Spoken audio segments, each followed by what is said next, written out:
The religion of Islam or any portion thereof may not be reproduced or used in any manner whatsoever without the express written permission of CAIR.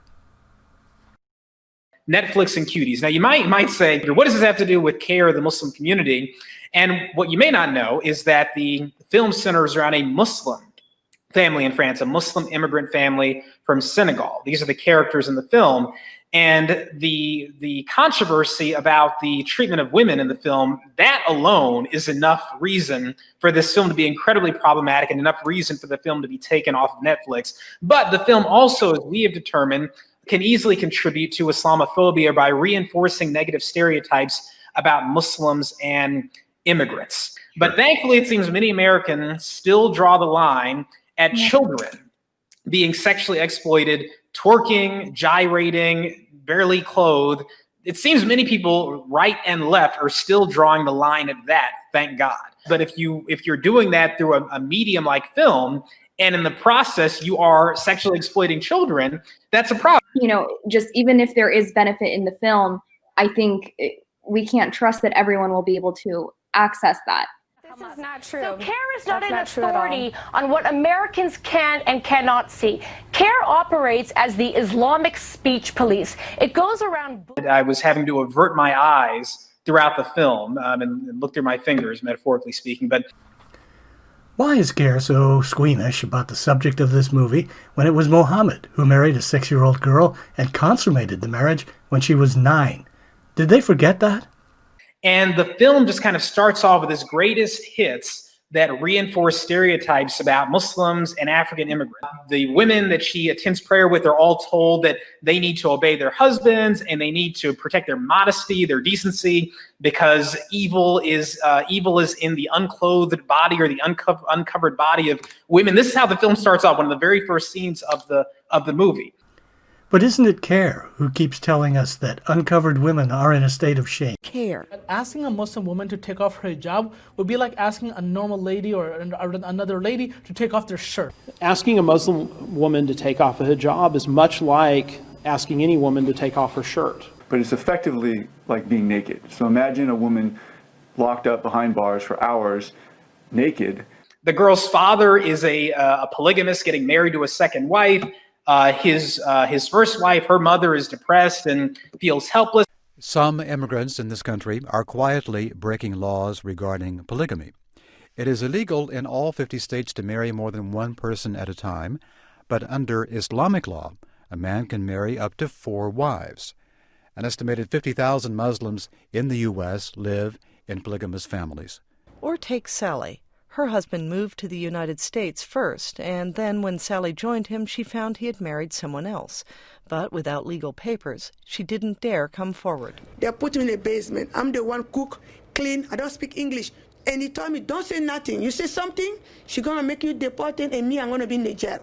Legally, they're invisible. I mean, it's just kind of the greatest hits of what anti-Muslim bigots and anti-immigrant bigots think about Muslims and immigrants, right? That's not to say that, you know, those kind of stories don't exist, don't happen, not saying it doesn't happen at all, but the fact that this is being presented, right, as the only perspective, right, on a Muslim family and immigrant family at a time when there are already prevalent anti-Muslim, anti-immigrant stereotypes in Hollywood and around the world. But the idea that there's a moral equivalence between being a religious conservative or being following Senegalese culture, that is the same as children stripping down, dancing on stage, twerking, and all this stuff, that these two are morally problematic in the same way, that just seems to me a very dangerous message.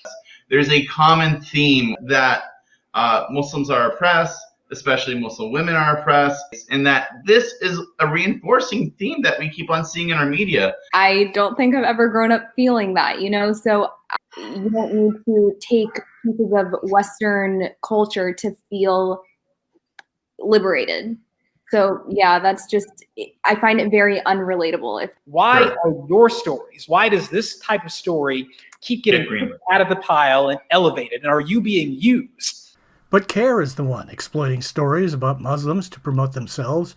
There are hundreds of examples. The Minnesota chapter of the Council on American Islamic Relations is calling for a Target Starbucks employee to be fired. CAIR Minnesota says that the employee wrote ISIS on this coffee that was ordered by a Muslim customer. That woman says she told the employee her name, but ISIS was written down instead. The woman says the employee claimed that she could not hear her name, and a supervisor told the woman that mistakes happen. CAIR Minnesota will be rallying outside the Midway Target location at 11:30 this morning.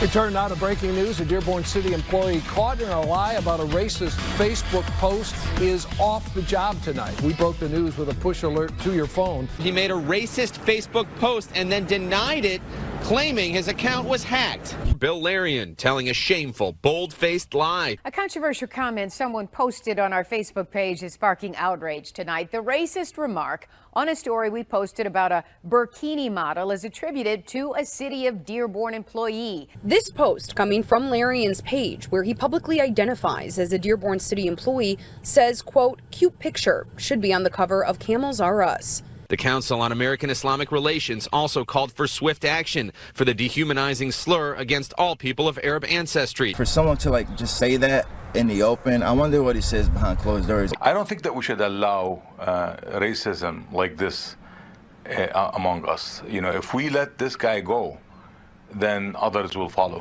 A Northeast Wisconsin college employee is out of a job tonight after making controversial comments on social media.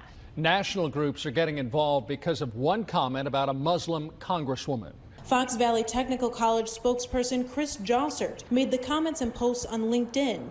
They reportedly called the Black Lives Matter movement a disgrace. Reports add Jossert referred to U.S. Representative Ilhan Omar, a Democrat and Muslim woman from Minnesota, as anti-American filth. I almost do the exact job that this guy used to do. And, I just find it incomprehensible that somebody in this kind of position, where you're trying to put out a positive message to the community, would do just the opposite. Covering the Low Country this morning, one of the nation's largest civil rights organizations says a Low Country council member should consider stepping down. Berkeley County Council member Tommy Newell posted this picture to his Facebook account. He said he was playing a terrorist, the, quote, Sheik of Berkeley County, for a training exercise. That exercise was done outside of the county with a private company. But now the Council on American Islamic Relations says Newell's actions and clothing are offensive.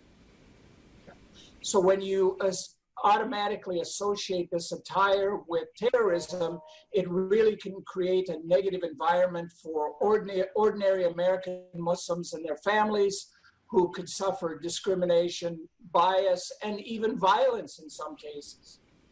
Hallandale Beach Commissioner Annabelle Lima Taub signed this online petition to remove Taleb from office. But it's this comment that her colleagues see as problematic.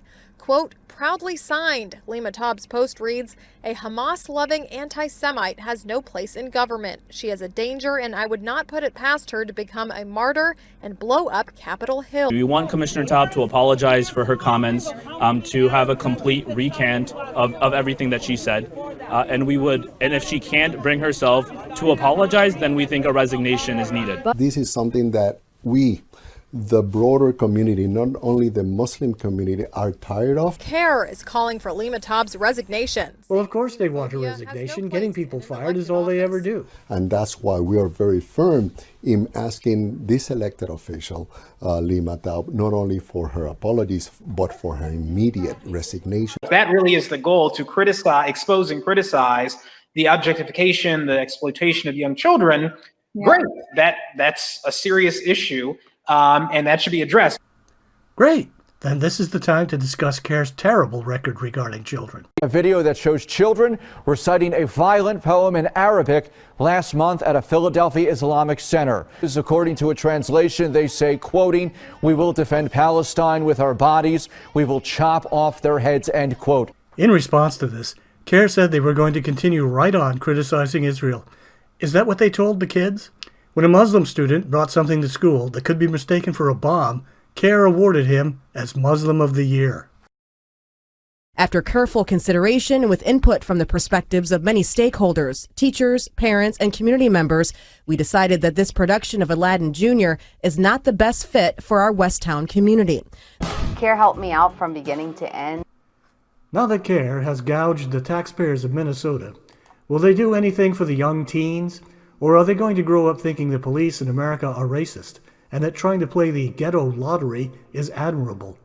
Families of 4 Somali American teenagers have reached a settlement after Minneapolis Park police officers handcuffed the boys and held them at gunpoint. They'll receive $40,000 per family, plus $10,000 will go to CAIR for legal assistance. In a statement, the Minneapolis Park and Recreation Board points out the settlement is not an admission of wrongdoing, calling this an investigatory stop. Are you mad? Today, silence from the youngest speaks.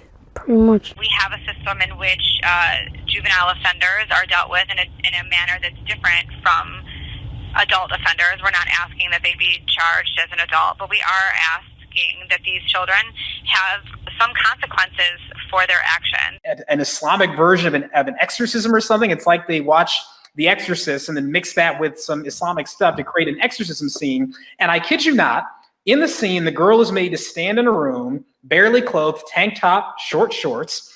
They're throwing water on her, which, again, to my knowledge, is not a Muslim thing to do. It's a Catholic thing to do, I guess. So, again, I guess they're watching The Exorcist.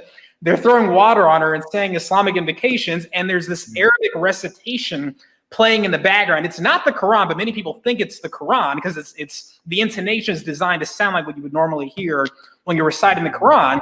And while this is going on, I kid you not, the girl starts shaking, gyrating, and literally twerking while this Arabic recitation is playing, while they're doing these invocations. It's isolated tribes. These ceremonies are meant to help the people. For example, an exorcism may be performed to rid a mentally ill patient of the devil, which has taken over his body. You can also find Ruqya performed in the UK.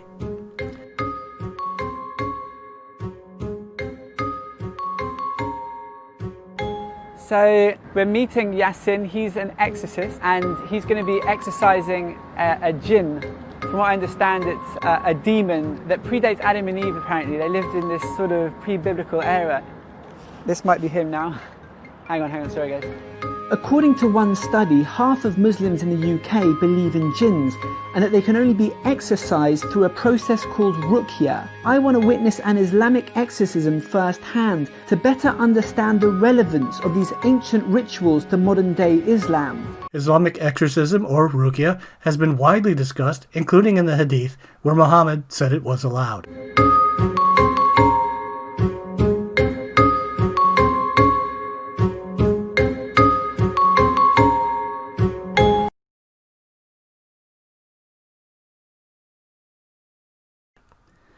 Islam has been called the least understood of the world's religions, least of all by Muslims. But fear not, American gullibility is very well understood by the Council on American Islamic Relations.